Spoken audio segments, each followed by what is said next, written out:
What's going on, everybody? Welcome to another edition of the Corner 3 Fast Break. Tim Daniel here, talking Milwaukee Bucks basketball with none other than our Hoops hype man, Alex Derrickson, What's up, everybody? our Hoops historian, Sean Mackey. How's it going?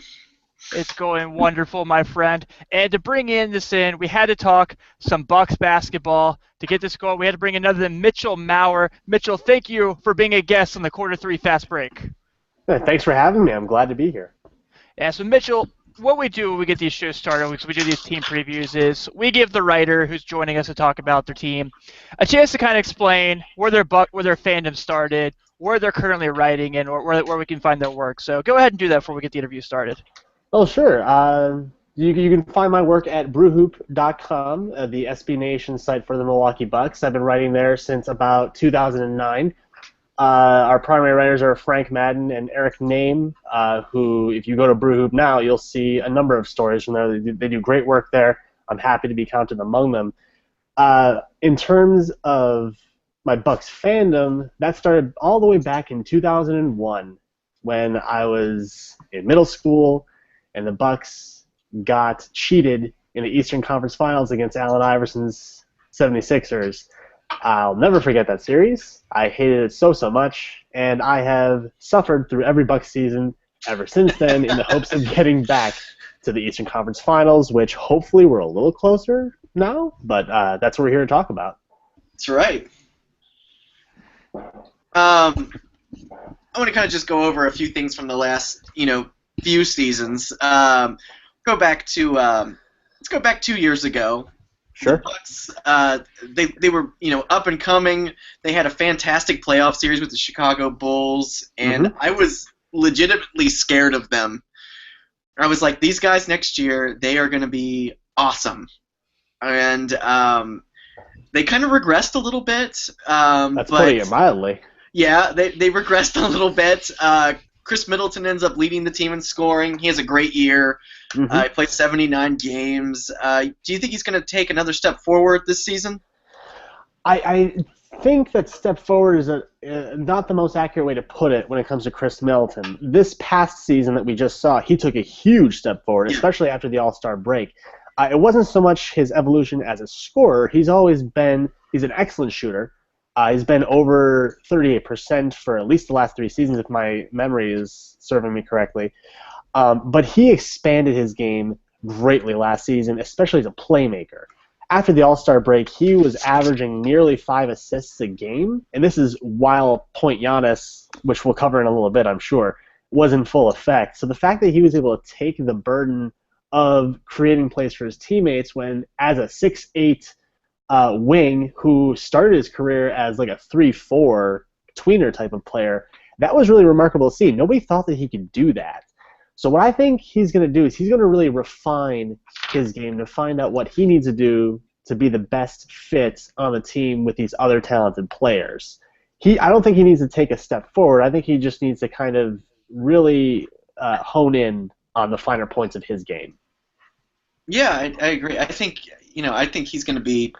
He had a great year. Like you said, he really progressed last season, and like you said, he's gonna. I totally agree with you. He needs to just kind of pinpoint some other points of his game and just get better at those. And you guys have a lot of wings this year. We do. You have Jabari Parker. He came back after tearing his ACL. He played 76 games, which is great, but he only averages 14 points a game. And he was kind of supposed to be like this big guy coming out of college and everything. And he didn't really make a big jump last year like everyone thought he was going to. Do you see him as like a possible trade chip in the future? Do you see him continue to contribute to this team? So it's kind of tough to figure with Jabari because of the positional logjam, if you will, that it creates between him, Chris, and Giannis, because they're all big, rangy, forward-type players. In terms of whether or not Jabari has a future with the Bucks, I am all in on Jabari as a future Buck, and here's why. Last season, in terms of how the team treated it, they treated it like a redo of his rookie season. He only played, 30-ish games 2 years ago before tearing his ACL in Phoenix, And they were so cautious, so conservative with his rehab plan and bringing him back on board that the first 20 games or so, he was on extremely light duty. He was on limited minutes. They wanted to make sure that he was going to progress at the rate that was best for him. After the All-Star break, he was scoring over 18 points a game, which is exactly what you would need from him. It's fantastic. He was very efficient. He shot almost 50% from the field. He was getting a decent amount of shots from the free throw line. So on offense, I'm very, very happy with Jabari's progression. I think that he's going to take another big step, and he isn't necessarily going to take as big of a step scoring-wise because if he wants to be a successful NBA player, he's got to play some defense. He has to play some defense at some point. Yeah. Whether or not it's, he's not going to be a lockdown man-on-man defender. He's not going to be Tony Allen. If I could pick one person to have him copy defensively, it would be Jared Dudley, who the team had great success with 2 years prior. Yeah. So looking at like Michael Carter-Williams' sophomore slump and his regression that he had, I mean, he has that barnstormer performance in his rookie game against the Heat and everything. Sure. So with him on the Bucks roster, what is your expectation for him given the fact that he did kind of hit a bit of a wall last year? No, definitely. MCW is a very polarizing figure for Bucks fans, especially on Brew Hoop. I am one of his more lenient followers, you can put it. He's got a lot of tools, a ton of tools. He's got elite size for the position. He's got good quickness. He's a good dribbler, not great, but good. And when he makes good decisions, he's a good, impactful player on offense, and he makes major disruptive plays on defense. Sure. The problem with MCW on the Bucks is that he does a lot of the same things that Giannis does. He's just not as good at them as Giannis is. So what I want the Bucks to do, and if you go through my Twitter feed, you'll see this. I want MCW to come off the bench. I want him to back up Giannis at point guard. I want him to be in command of the second unit. I want him to do the things that he does best in more limited minutes so that he can still thrive, honestly, in an environment with a lower degree of difficulty. I don't want him going at starters because that's what he's done, and he hasn't been as successful. Sure. So if you basically give him a little bit of an easier path towards NBA playing time, I think he could be a lot better that way. So like a short leash, but kind of like with an extension on it based on performance and everything, just see how he starts and then kind of ease him into the full swing of things. You think that'll be a move for him, or? Yeah, I think that's a good way to put it. He is coming back from a hip injury that shut down the season last year. But the problem the Bucks have, especially on offense with spacing, is because they've been bereft of shooters for a little while. Free agency made them a little better. But him and Giannis on the floor creates two problems. They both need the ball in order to be the most effective, and they both are not proven shooters on the NBA level. You can't have two players like that on the floor at the same time. So if they stagger their minutes and they limit the amount of time those two play together, I think they both get to be the best version of themselves as possible. Mitchell, last year you drafted Rashad Vaughn. Yes. With the 17th pick. He plays 70 games. He averages 3 points a game.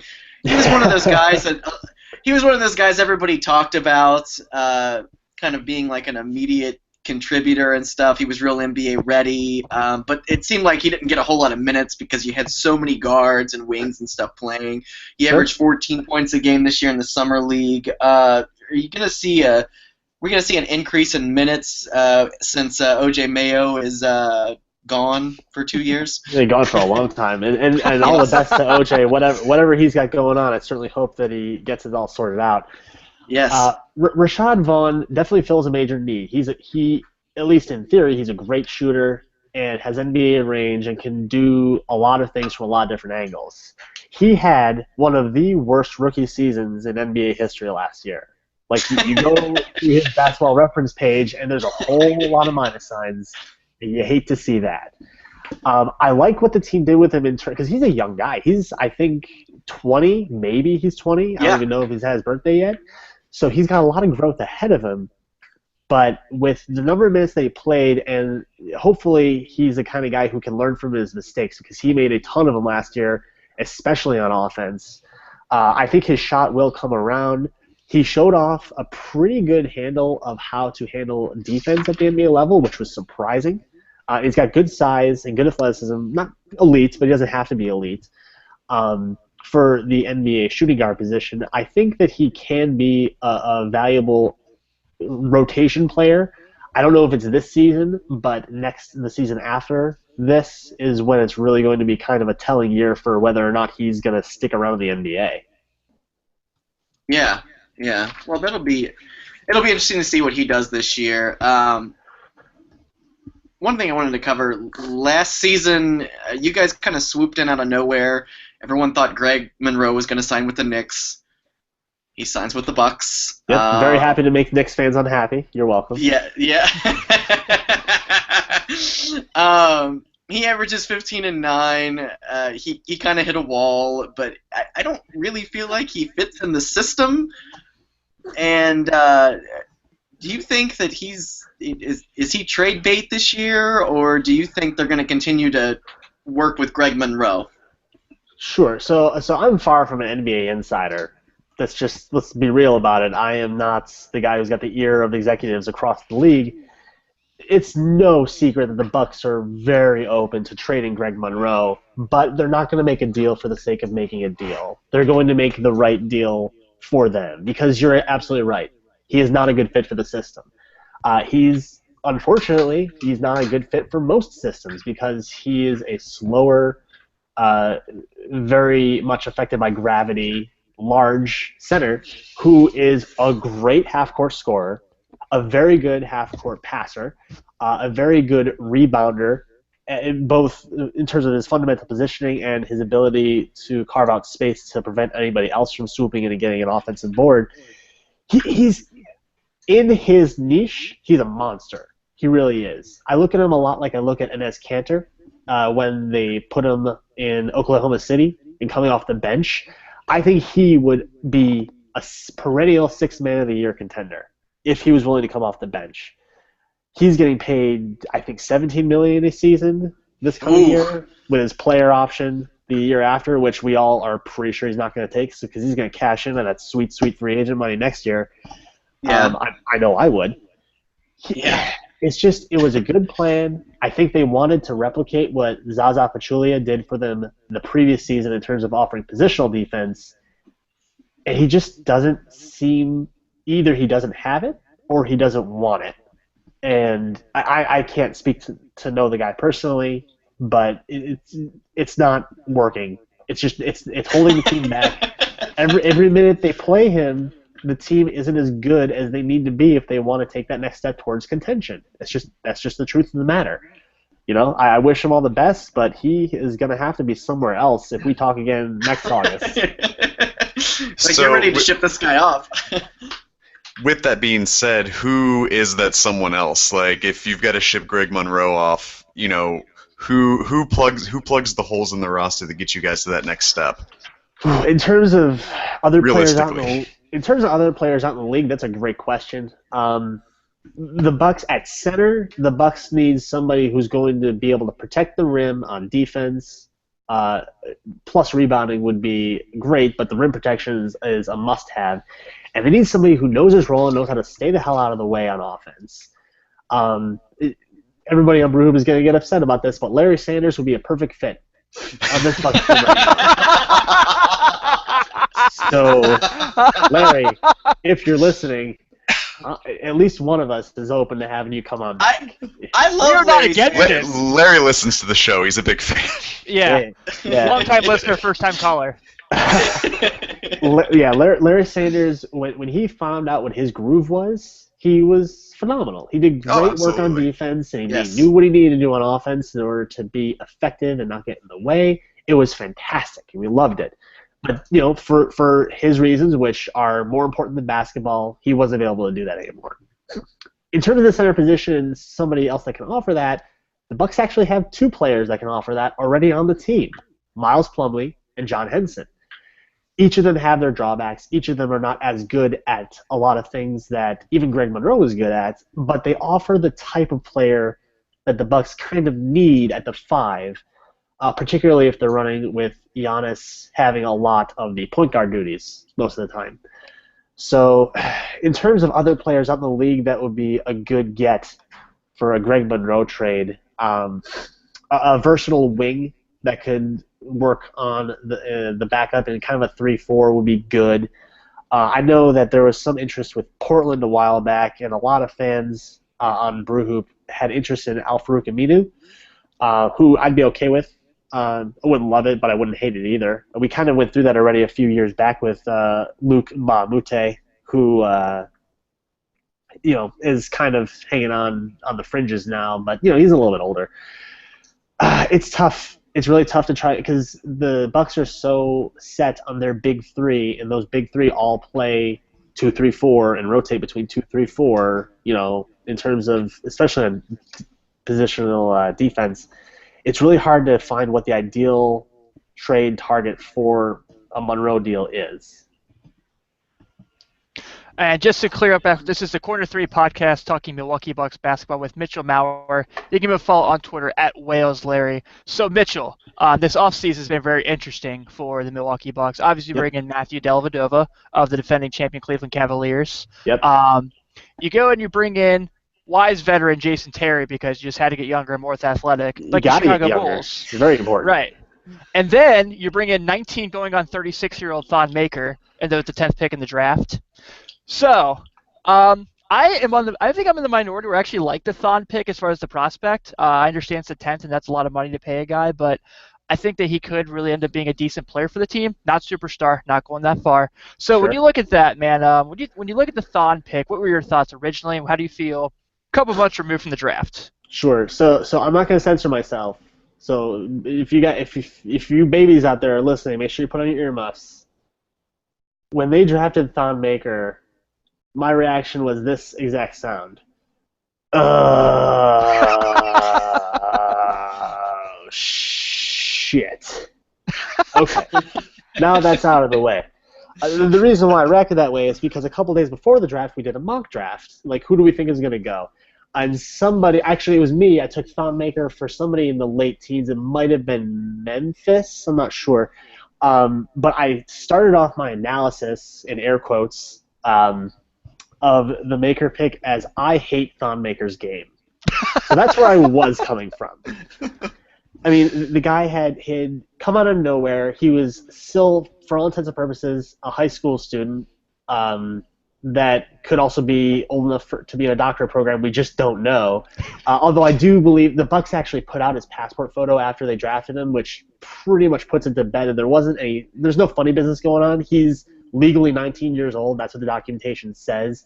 That's how old he is. That's the end of it. I was very much down on the pick because I had a hard time reconciling how somebody with that weird skill set and no real track record of competition at elite level, like he didn't play college ball at all. Like he played prep ball in high school in Australia, in high school in the U.S., and high school in Canada, but it just wasn't like players like that don't generally make it work. Then Summer League came around. When he played for Summer League, I was just not even considering his numbers at all, which were okay. His rebound numbers were actually really good for Summer League. He looked like somebody who knew what he was doing on a basketball court, which is something that usually cannot be taught.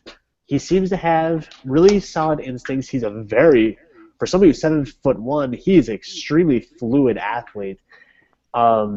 And I don't know if I want him taking these shots, but he has a very good three-point stroke. He is a player who looks like a good shooter. So at this point, he looks like the kind of guy who can offer a lot of weird things from a position that you don't usually get those weird things from. He looks like he can handle in the open court. If you pressure him, he's too tall. His dribble's too tall right now. But if he's in the open court, he can handle the ball. He looks like he can pass a little bit. Not a lot, but a little bit. He looks like he can shoot a jump shot from most spots on the floor, which is incredibly valuable. Some of the more optimistic comparisons, and again, I emphasize optimistic, is comparing him to Chris Bosh after Chris went to play with the Miami Heat. A rangy, long five that was able to stretch the floor a little bit in ways that centers don't usually stretch. I'm very optimistic on him. I want to see him actually play against professional basketball players for at least 40 games before I make any further decisions. But I will say this, that at the very least, Las Vegas Summer League made me feel a lot better about where he might be headed. I don't feel the despair that I did the minute that he was drafted. So, I kind of mentioned bringing in Matthew Dellavedova. Obviously, a solid defensive player who did a lot of really good things for Cleveland off the bench last year. Really stepped up if Kyrie got in foul trouble, if Kyrie was hurt, if someone needed to make a play. He was really big for them in the finals. So bringing him in, what do you feel that does to the identity of this team as far as like what they're trying to accomplish? Obviously, like Sean mentioned, there's a lot of wings there. I actually like Milwaukee's guard play, including adding Matthew. So what do you feel like that brought to the team, especially after how he played pretty well in the Olympics for Australia? Yeah, definitely. And a lot of us were very excited about how well Delly played in the. Look, he's just got to the team. I'm already calling him Delly. A lot of us were excited about how well. Delly, MCW, man, you're on all the abbreviations. Yeah, right. Well, they have so many synonyms. You have to be. Yeah, there's a lot of letters on the back of these Milwaukee jerseys. Delly does a couple of good things well. He's a very good shooter. He's a very persistent defender. He doesn't have the best tools, but he's very skilled. He understands positional defense. And let's be honest, he knows how to play just dirty enough to get away with things that other players might not get away with, which has a real impact. It really does. It's a good way to rattle opponents and get them outside of their game. He is going to do a very good job of doing what he needs to do and staying out of the way on the perimeter. Milwaukee is a team that's playing with an unconventional point guard. They're playing with a wing that's the focal point of the offense that is going to basically be running everything. How many other teams can say that they've done that? Oh, I know, the Cleveland Cavaliers with one of the best players ever, LeBron James. And Delly just had some very good years playing alongside LeBron.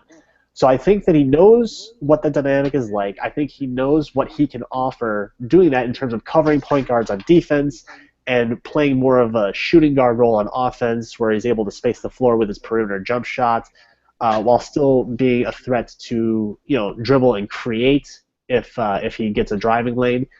So he can do a lot of different things. There's some people that are down on him because he's not a really great athlete. He's not a particularly exciting player, but I think he's a lower key glue guy who's going to fill in a lot of the cracks. He's going to make the Bucks a little bit tougher because of just how hard he plays. So my last question for you, though, Sean and Alex take over and give you a few more. There's a lot of guys that when they get to their induction to Springfield in the Hall of Fame, you know what team they're going in representing. Obviously, we know Shaq, the Laker, Allen Iverson, the Sixer, Jordan, the Bull, et cetera, et cetera, et cetera. Yeah, definitely. Milwaukee has a guy on their resume that's really interesting, Ray Allen, because we all loved his game in Milwaukee and all the things he did there. We know he went to Seattle and really was a superstar. Hell, if you remember his Milwaukee hype videos, he was dunking. And then obviously he goes to Boston, and that's the big three where it begins, and he wins a championship there. I'm going to give you a chance here to make your case that when Ray Allen's time to go into the Hall of Fame, that he should be a Milwaukee Buck. Ooh, okay. So here's my plea to have the Hall of Fame committee induct Ray Allen as a Milwaukee Buck.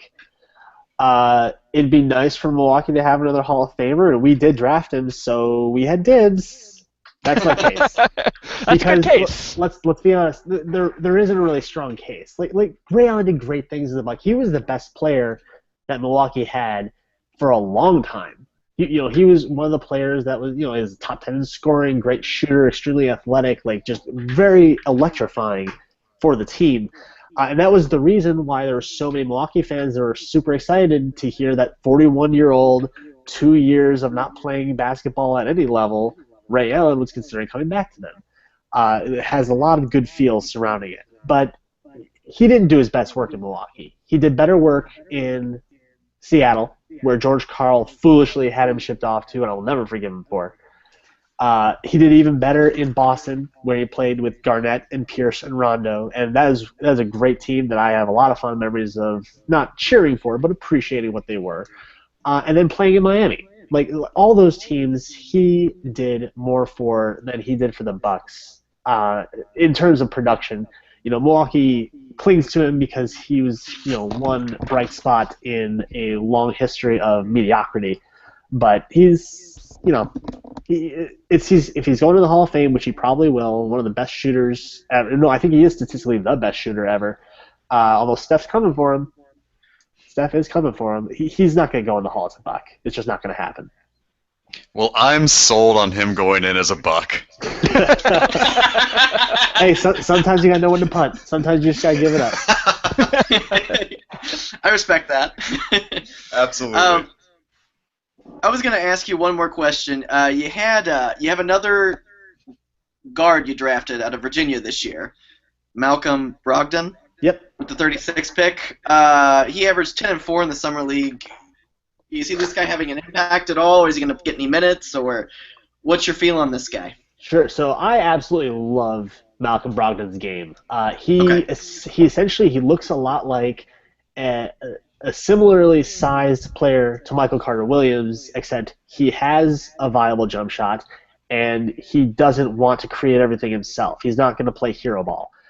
He's a guy who makes the smart play, he makes the safe play. He's a guy who knows when it's time to shoot and when it's time to pass. He's a guy who knows how to work and knows how to work in a defensive system. I think he can do a lot. I think he's going to be a really valuable rotational guard, hopefully for a long time in Milwaukee because of his flexibility on defense and his ability to fill multiple roles without necessarily needing more minutes or more shots on offense.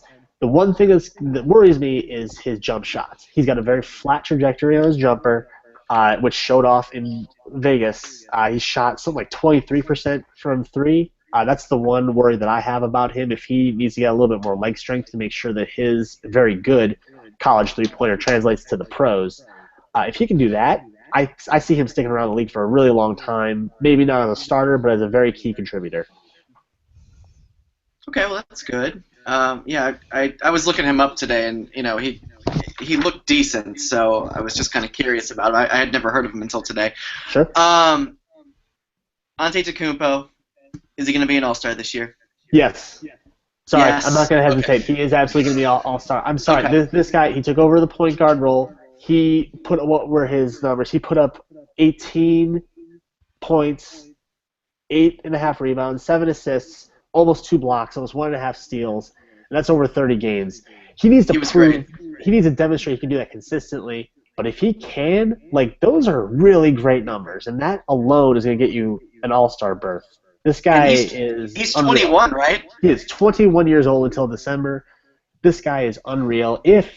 And we all hope he does, if he gets a three-pointer, he is going to be virtually unguardable. Because what are you going to do? I agree. Are you going to hang back and let him shoot? Okay, I'm fine with that. Are you going to press him and make him drive? Okay, he can drive on anybody. Anybody. And he will. And he's a force of personality in terms of when he has got the ball in his hands. When they gave him the keys to drive the offense, he took off. He will be an all-star this year. You are super excited about him. I love it. Hey, you have to be. He's the best player that we've had. I like the guy. He's great. He's fun. He's a lot of fun. We haven't had anybody in Milwaukee who's had the possibility of being a top 5 NBA player since, you have to go back to the 80s in terms of even making the argument, and then before that it was Kareem. This guy is the real deal, and he's trying to put Milwaukee back on the map, so to speak. So not Brandon Knight? Beg pardon? Who? What? Who? Who? That guy that Kyrie broke his ankles in the Rookie All-Star Challenge. Kyrie broke his ankles, and DeAndre Jordan yeah. And just Brandon Knight had terrible luck. Terrible luck as a basketball player in terms of all those lowlights, but good player, solid player, A-plus worker, great work ethic, a little bit of an ego in terms of wanting to be the guy, which, I'm not going to blame him. If I play pickup ball, that's me too, but I'm not getting paid that much money to do it. It was weird seeing him go to Phoenix and not have a lot of success because, A, it justified the fact the Bucks did not want to pay him that money, so good decision on them, but he's a likable player, if not frustrating at times. I wish him all the best. I don't think he's going to do a ton, but, hey, prove me wrong. Yeah, I like Brandon Knight. He's decent. He's okay. He's fine. He got Antetokounmpo now. Yeah. Who cares about that guy? Yeah, we got the Greek freak. We got the best point guard in the NBA if all goes well. Point guard. Yeah, point guard. Antetokounmpo. Yep. Yes. Right before we go, 2 questions. Where do you think the Bucks will finish this season? And a bold prediction. Any bold prediction for the Bucks? Sure. So if Giannis getting the All-Star game wasn't bold enough for you, here's another one. I think Chris Middleton is going to get to the All-Star game this year. I really I do. like it. I think that Chris Middleton is going to be able to score at a little bit of a higher clip. I can see him putting up over 20 points a game over the first part of the season if he puts up a higher volume of three-pointers. He's a great shooter. He doesn't shoot threes enough. If he shoots threes more and keeps up his contributions on the offensive end in terms of playmaking, and it continues to defend as well as he has, and flash that versatility that is almost famous for, I think he can also get to the All-Star game this year as like one of those last picks that gets in. Because, hey, if you play in the game, it still counts. In terms of where the Bucks are going to end up, I would be happy with 40 wins, a flat 40. That would be a big step forward. I don't want to be from last year. Yeah, it's a big step up from last year because last year was very disappointing. With the team constructed currently, there's too many things that can slow them down. Monroe is going to play a lot of minutes. Monroe is going to hold them back. MCW is going to play a fair amount of minutes, and if he's not coming off the bench, like we talked about earlier, he's going to hold them back. And they got 5 new players on a 15-man roster. That's a lot of continuity that you don't have from people that are going to be pretty big contributors. There's a lot of wrinkles that need to be ironed out. I don't think they're going to be 45, 50 wins. I don't think they're going to do that. They might not make the playoffs. 40 wins would be good. It would be a great thing to build on for the next year, which is when stuff is really going to get real for them.